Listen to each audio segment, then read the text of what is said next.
அதே மாதிரி வந்து அம்மா கூட சின்ன வயசுல இருந்தே டிராவல் பண்ண இன்னொருத்தர் வழக்குரைஞர் அருண்.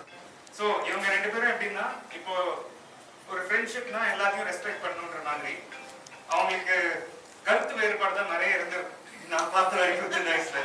ஆனா அதை தாண்டியும் வந்து ஒருத்தர் கூட ஒரு நல்ல ரெஸ்பெக்ட்ஃபுல்லான ஒரு ஃப்ரெண்ட்ஷிப்ல இருந்து இவ்வளவு தூரம் டிராவல் பண்ண மிஸ்டர் அருண், அவரை வந்து நான் மேடைக்கு கொஞ்சம் அழைக்கிறேன் பேசுறதுக்கு.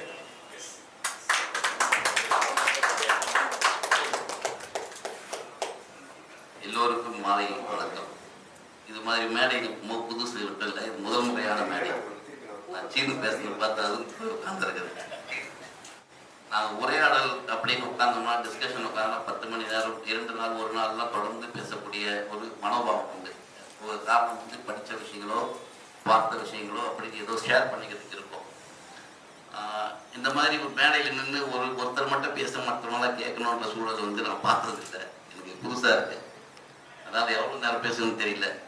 பட் 2-3 விஷயம் மைண்டில் போட சொல்கிறேன்.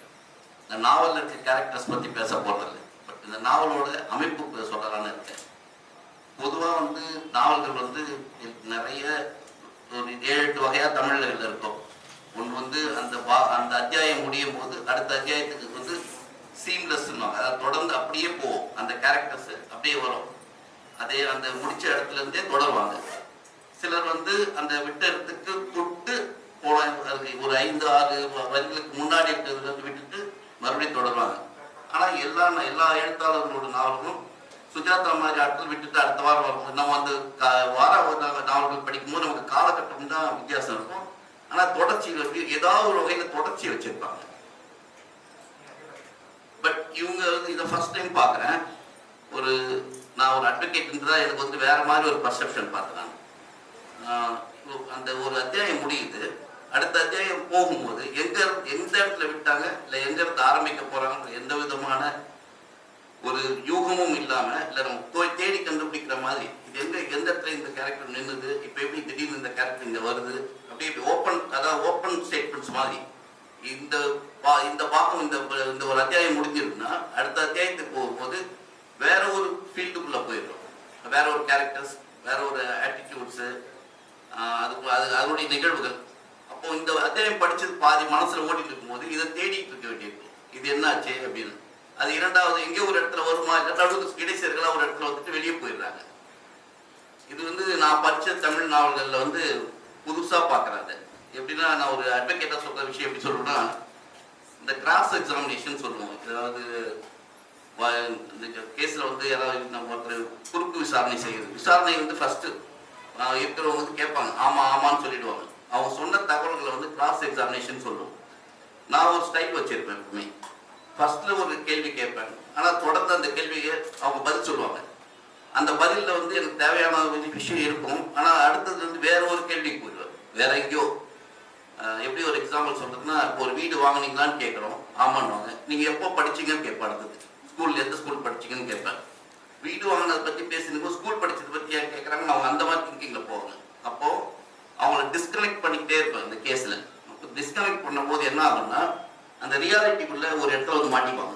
எங்கே அவங்க ரொம்ப ஸ்ட்ராங்காக தன்னை வந்து காப்பாற்றிக்கணும்னு நினைக்கிறாங்களோ அந்த போர்ஷன் வரும்போது அவங்க வந்து முதல்ல என்ன சொன்னோம், இங்கே என்ன சொல்ல போகிறோன்ற விஷயம் வந்து ஓப்பன் ஸ்டேட்மெண்ட்ஸில் மாட்டிப்பாங்க. அந்த மாதிரி இந்த கதையில் வந்து நிறைய ஓப்பன் ஸ்டேட்மெண்ட்ஸ், ஒவ்வொரு அத்தியாயமும் ஓப்பன் ஸ்டேட்மெண்ட்ஸ். ஸோ எங்கே வந்து இது கனெக்ட் ஆகும், எப்படி கனெக்ட் ஆகுன்ற ஒரு தேடுதலை இது பற்றியே நான் தொடர்ந்து படிக்கக்கூடிய சூழல் உருவாச்சு.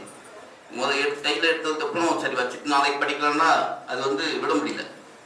அந்த மாதிரி தான் இந்த நாவல் படித்தேன். இது வந்து ஒரு புது யுக்தியாக இருக்குது. இப்போ சமீபம் இப்போ பேசிகிட்டு இருக்கும்போது சொன்னேன், அதை பற்றி பேசலைன்னா அவங்க பேசுனதை கேட்டபோது நான் அதில் பார்த்த ஒரு விவரத்துக்கு வந்து ஒரு பதில் கிடைச்சிது. எனக்கு நிறைய வார்த்தைகள் வந்து சரியா முறையா தேவையான இடத்துல தேவையான அளவுக்கு இருந்தது.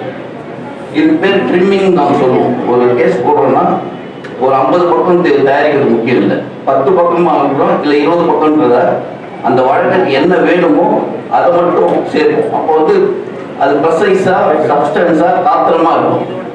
அந்த மாதிரி இருந்ததா அந்த ஓப்பன் ஸ்டேட்மெண்ட் அவங்க விட்டுட்டு போகும்போது அத்தியாயம் விட்டுட்டு போகும்போது அடுத்த அத்தியாயத்துக்குள்ள போகும்போது இந்த அத்தியாயத்தோட தொடர்ச்சி எங்க வரும்னு தேடக்கூடிய ஒரு சூழலை வந்து நாவலில் உருவாக்கி வச்சிருந்தாங்க. இது எனக்கு ஃபர்ஸ்ட் டைம் இந்த மாதிரி படிச்சிருக்கேன். நம்ம சார்பு இதெல்லாம் எழுதுவார், அதுவும் ரொம்ப நல்லா இருக்கும். பட் அவர் எங்கேயாவது லிங்க்ல மாட்டிக்குவார். படிக்கும்போது சரி எங்கேயாவது ஒரு இடத்துல கரெக்டாக யூஸ்வல் மேனர் வந்துடுவார். ஆரம்பிக்கும் போது புதுசாக ஆரம்பிப்பார். பட் அது மாதிரி சுஜாதாவெல்லாம் வந்து அது ஒரு லெவல் படித்து எங்களுக்கு பழக்கமாகி போச்சு. புதுமைப்பித்தன் மாதிரி ஒரு புதுமைப்பித்தன் வந்து நாவல் எழுதலையே தவிர தொடர்கதைகளை படிக்கும்போது அது மாதிரி தான் இருக்கும். ஒன்றுக்கு ஒன்று சம்மந்தமே இருக்காது. ஆனால் எல்லாத்துலேயும் ஒரு இழை ஓடிக்கிட்டே இருக்கும். ஒரு துன்பியல், மனிதத்துவம், இந்த மாதிரி ஒரு விஷயம் ஏதாவது ஒன்று வச்சிருப்பார் எல்லா தொடர்ச்சியும். இந்த முயற்சி வந்து அவங்க தெரிஞ்சு எழுதியிருப்பாங்களா தெரியாமல் எழுதுனாங்களான்னு தெரியல. இருந்தாலும் அது குறிப்பாக இந்த மாதிரி ஒரு நுணுக்கமாக எழுதின விஷயத்துக்கு நான் என்னுடைய பாராட்டுகளை நான் தெரிவிக்கிறேன். ரெண்டாவதாக வந்து இப்போ இந்த சாய்ந்தே சுழல் பூமின்னு ஒரு பெயர். இது வந்து உங்களுக்கு வழக்கமாக ஸ்ரீனிவாசன் சொன்ன மாதிரி தான். நாம் வந்து சைக்கிள் வண்டியில் எடுத்து போடுறது பார்த்தா ஒரு கபி சந்ததுன்னு சொல்றது மாதிரி பூமி சாய்ந்தே சுழல் நம்ம படிக்கும் போதே எல்லாருக்கும் தெரியும். அப்படிதான் சொல்லி கொடுத்தாங்க. அதுக்கு காரணம் வந்து சயின்ஸ். பட் அந்த சயின்ஸுக்குள்ள ஒரு ஃபிக்ஷனை ஏற்படுத்த ஒரு ட்ரை பண்றது ஒரு நல்ல முயற்சி. இப்போ நம்ம ஒரு சமூகம் வந்து எப்பவுமே பெண்களால் உருவாக்கப்பட்ட சமூகம் தான். ஏன்னா பெண்கள் தான் எல்லா முடிவுகளும் எடுக்கிறாங்கன்றது சாதாரணமாக நம்ம ஒத்துக்க மாட்டோம். ஆனால் எல்லாருக்கும் தெரியும், தெரிஞ்சாலும் வெளியே சொல்ல மாட்டோம். அதை வந்து ஒரு அமைதியாக ஏதோ ஒரு செயல்பாட்டுக்கு அட்மினிஸ்ட்ரேட்டிவ் சென்ஷன் மாதிரி வச்சுக்குவோம் கையில். இப்போ ஃபார் எக்ஸாம்பிள் வந்து ஒரு ஆண் கடவுள்னா 2 பேர் இருப்பாங்க. பெருமாள் இருப்பாரு, சிவன் இருப்பாரு, முருகர், பிள்ளையார் ஆகலாம். பெண் கடவுள் பார்த்தீங்கன்னா காளி நெட்டியா ஒரு 10 விதமா இருப்பாங்க, மாரியம்மன் நெட்டா 10 விதமா இருப்பாங்க, பெருந்தெய்வம், நாட்டார் தெய்வம், போக பெண் தெய்வம் நிறைய இருப்பாங்க. ஸோ இந்த சமூகம் பெண்களால் உருவாக்கப்பட்ட சமூகத்துக்கு வந்து பெண்களால் ஒரு சரியான எழுதியிருக்காங்க. இதுக்கு முன்னாடி 1960s நிறைய பெண் எழுத்தாளர்கள் எழுதியிருக்காங்க. ஆனால் அவங்க எல்லாமே உயர்தர வகுப்பை சேர்ந்த பிராமண வகுப்பை சேர்ந்தவங்க தான் எழுதியிருக்காங்க. அதில் கீழே இருக்கக்கூடிய சமூக அமைப்புகள நடுநிலையான சமூக அமைப்புகள ஒரு பெண் சார்ந்தப்பட்ட கதைகள் வந்து எப்பவுமே இந்த சமுதாயத்துக்கு சொல்லப்படலை. அந்த உயர் ஜாதியினர் சொல்லப்பட்ட கதைகள் தான் சமூகத்தின் நீதியா வந்து எல்லாருமே பார்க்குற மாதிரி ஒரு அமைப்பை உருவாக்கிட்டாங்க. அந்த மாதிரி காலகட்டத்தில் இவங்க சொன்ன கேரக்டர்ஸ், சில பேசிக்கிட்ட விஷயங்கள், அந்த கேரக்டர்ஸ் ஷேர் பண்ற நிஜங்கள், அதுக்குள்ள பண்ற டிராவல்ஸ் வந்து ஒரு பெண்ணிய பார்வையில பண்ணியிருக்காங்க. அது வந்து பெண்ணியத்தால பெண்ணால் பார்க்கப்பட்ட ஒரு காதல் கதையாக தான் நான் இதை பார்க்குறேன். இதில் காதல் வந்து அதிகபட்சமா பேசப்பட்டிருக்கு.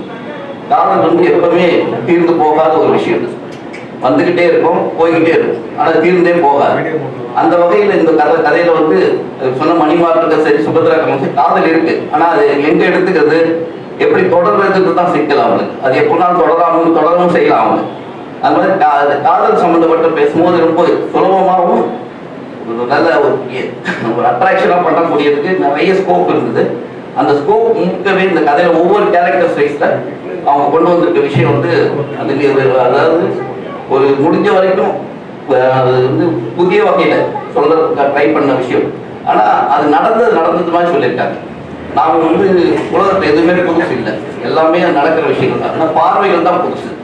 அந்த பார்வைகளும் அவங்களுக்கு இருக்கிற அனுபவம் தான் புதுசு. அந்த அனுபவத்தை அவங்களுக்கு இருந்த அனுபவத்தை சொல்லும் போது புதுசா சொன்னது மாதிரி முதல் முறையா பார்க்கறதுக்கு வந்து இந்த நாவல் வந்து ஒரு நல்ல ஒரு முயற்சி, நல்ல ஒரு அருமையான ஒரு கட்டமைப்போடு கொண்டு வரப்பட்ட நாவலுக்கு வந்து நிபுணர் வரைக்கும் வந்து என்னுடைய வாழ்த்துக்களை பாராட்டி தெரிவிக்கிறேன். இதுக்கு இந்த மேல எனக்கு பேசுறது ஒண்ணு இல்லை. இல்ல எனக்கு வேற ஏதாவது பேசணும்னு தோணுது.